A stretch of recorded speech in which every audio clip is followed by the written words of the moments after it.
You're a businesswoman. You've always been able to do anything you put your mind to. A global icon. And her story is one of going from very humble beginnings to international acclaim, really putting Nollywood on the map for a lot of people. And I think it's not just what she accomplished, it's how she did it that's really going to resonate with you guys. So get ready to feel inspired. Yeah, and when you see where she started, it makes her journey that much more amazing. Born in 1979 in Nigeria, one of 8 kids. No. Imagine that household. And even with all that going on, she gets bitten by the acting bug super early. Starts doing school plays at like 8 years old? 8 years old. Talk about knowing what you want. Wow. That's incredible. Yeah. That's some serious dedication. It sounds like she was, practically born for the screen. So I'm guessing those early roles helped her get that first big break when she was just 19, right? Absolutely. 19 years old. Lands a role on this super popular Nigerian soap opera, Ripples.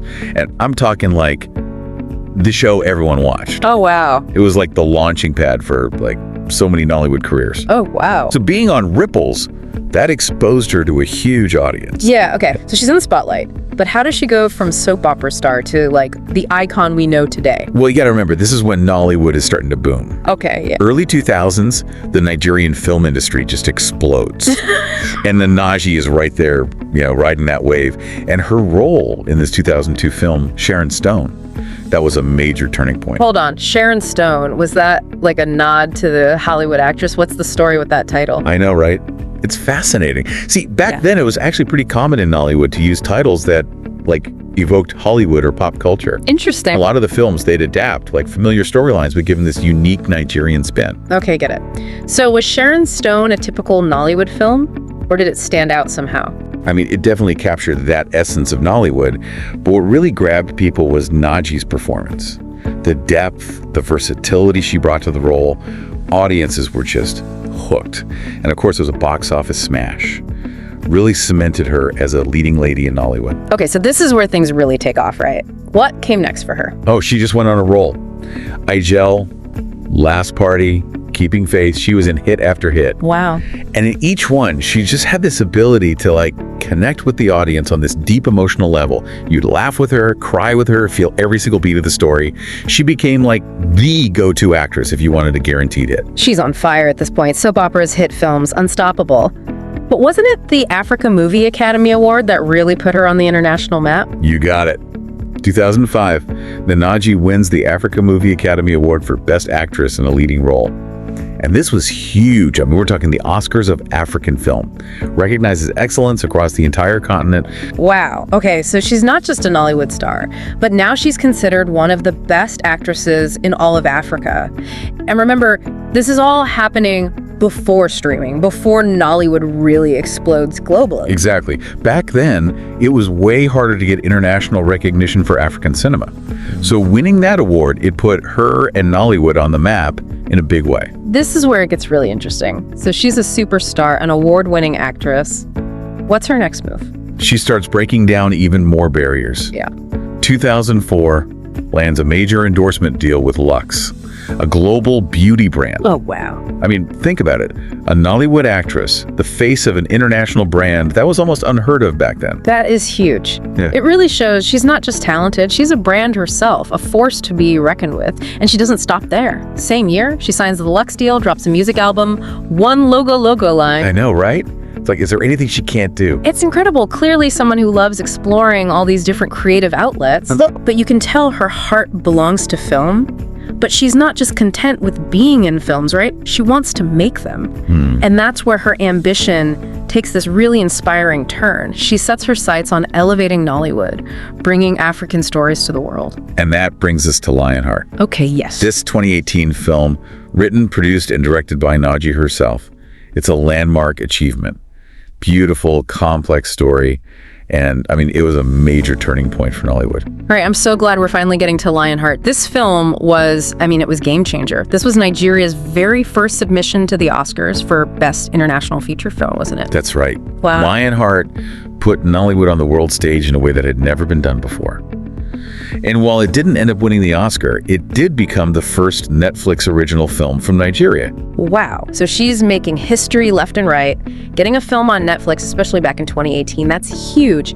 Talk about bringing Nollywood to a global audience. And this is what sets Nnaji apart, right? She's not just talented, she's strategic, she's driven, and she's using her platform to amplify African stories. And what I think is so inspiring is she's not just telling any story, she's telling authentic Nigerian stories. Absolutely. Her films, they don't shy away from the complexities of Nigerian life, the challenges, the triumphs, those nuances of family and culture.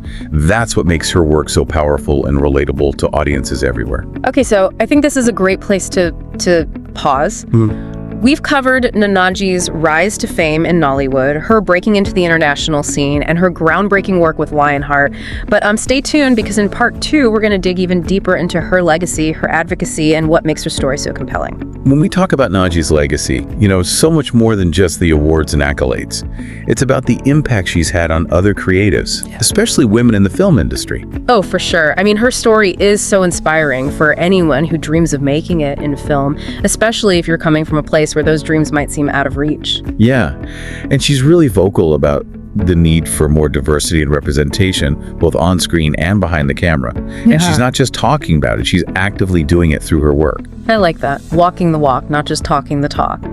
So when you say challenging the status quo, what specifically comes to mind? Well, take Lionheart, for example. I mean, that film tackles some pretty serious themes, like the challenges women face in a patriarchal society, the complexities of family dynamics, the pressures of running a business in a male-dominated world. Not exactly light topics, but Nnaji handles them with this incredible nuance and grace. Yeah. It's interesting. It sounds like Lionheart is as much social commentary as it is entertainment. Is that a common thread in her work, do you think? Absolutely. There's this deep sense of authenticity that runs through all her films. Whether it's the characters she portrays or the issues she tackles, she always strives to present a really genuine perspective on Nigerian life. And that's what resonates with people. Authenticity, huh? That's a great word for it. Nollywood has changed so much over the past couple of decades, and Nnaji has been there through it all. How do you think she's navigated those changes, especially with the rise of streaming and the growing global audience? Nnaji's a visionary, Think back to that Lux endorsement deal. She was one of the first Nollywood stars to land a major international brand partnership. And this was way back in 2004, when the industry was just starting to gain global recognition. Yeah. And then years later, she partners with Netflix for Lionheart, taking Nollywood to an even bigger global stage. Talk about a game changer. It was huge. It shows she's not afraid to embrace change and adapt her approach to filmmaking to reach a wider audience. She's not just an artist, she's a savvy businesswoman. So we've got talent, ambition, business sense. Is there anything this woman can't do? Oh wait, I almost forgot about the music album. Do you think that played a role in her broader success? That's a good question. I mean, her main focus has always been film, but I do think that musical side speaks to her creative drive and her willingness to experiment. It adds another layer to her and shows how versatile she is. It's true. It's also worth mentioning that Nnaji's influence goes way beyond entertainment. She's a pretty powerful advocate for social causes, especially gender equality and mental health awareness. Oh, absolutely. And she's not afraid to tackle tough conversations. Remember when she spoke openly about mental health back in 2021? That was a big deal, especially in a culture where those topics are often, kind of taboo. Yeah. It was really brave of her to do that. I mean, here she is, this glamorous, successful icon, and she's willing to be vulnerable, share her own struggles, and encourage others to seek help. It kind of reminds you that even the strongest people face challenges. Exactly. And it makes her message all the more powerful. By speaking out, she's helping to destigmatize mental health and encourage people to take care of themselves. So inspiring to see someone. It's clear her impact is far from over. But before we dive back into Lionheart, I wanted to get your take on something. We've talked about her authenticity, but have there ever been any criticisms or controversies around her work? Has she ever faced any pushback for being so outspoken? That's an interesting question. While she's widely admired, like any public figure, Nnaji hasn't been immune to criticism. Some have argued that certain aspects of her work cater too much to Western audiences, or that some of her characters perpetuate stereotypes. Yeah, that's a fair point. I think it's important to consider those perspectives as well. You can't please everyone, right? And sometimes even the most well-intentioned work can be interpreted in different ways. For sure. And that's where critical dialogue comes in. It's important to have these conversations to analyze and discuss the nuances of representation and the complexities of storytelling. Nnaji's work, like any art, is open to interpretation. And those different perspectives are what make it so fascinating to discuss. And I think it's important to remember that Nnaji is an artist, not a politician. Her work is a reflection of her own experiences, her own perspectives, her own creative vision. It's not meant to be a definitive statement on Nigerian society or African culture as a whole. Right. It's her individual expression, and that's what makes it so powerful. Okay, so we've explored Nnaji's rise to fame, her impact on Nollywood, her advocacy work, and even touched on some of the criticisms she's faced. And we've only just scratched the surface of Lionheart. That's right. Stay tuned, because in part 3, we're going to delve into the themes, the impact, and the global reception of this groundbreaking film. All right, so we've covered a lot of ground, from Genevieve Nnaji's early days in Nollywood to her impact on the global stage.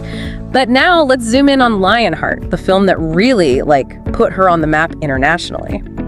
What I find so fascinating about this film is how it manages to be both deeply personal and yet so universal. Yeah, it's a really delicate balance. You have this intimate family drama set against this backdrop of a bustling Nigerian city.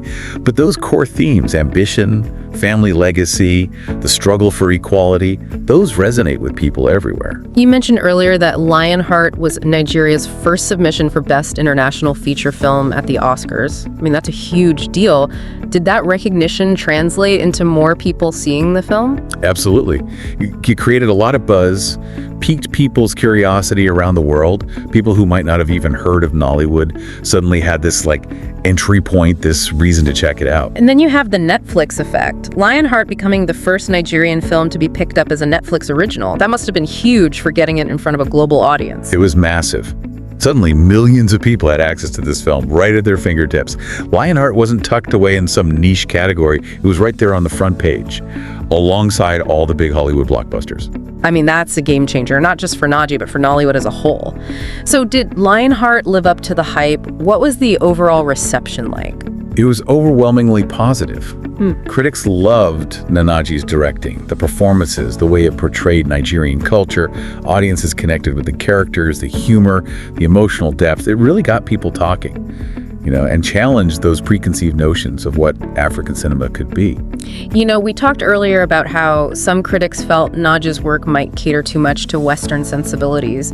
Did Lionheart get any of that kind of criticism? There were a few voices who questioned whether the film kind of glossed over some of the complexities of Nigerian society, maybe to make it more appealing to an international audience. But those were definitely in the minority. It's an interesting line to walk, right? Staying true to your vision, but also knowing your work is going to be seen by a global audience. Do you think Lionheart managed to find that balance? I think for the most part, yeah. There were some choices creatively that might have been made with broader appeal in mind, but the heart of the film, it was undeniably Nigerian. The characters, the dialogue, the way it looked, it all felt authentic.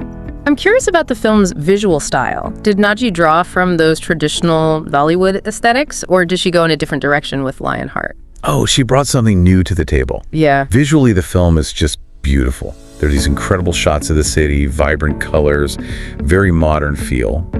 It really showcases the dynamism of contemporary Nigeria. The economic growth, the energy. That's a great point. So often, the West only sees this very narrow, often negative portrayal of Africa. Lionheart flips that script and presents a much richer, more multifaceted view. Definitely. It celebrates Nigerian culture, but it also doesn't shy away from addressing some of the challenges like corruption, gender inequality. That honesty, I think, is part of what makes it so compelling. For me, what really hits home is the film's message. You have this woman fighting to prove herself in a man's world, and that's something that resonates far beyond Nigeria. Oh, absolutely.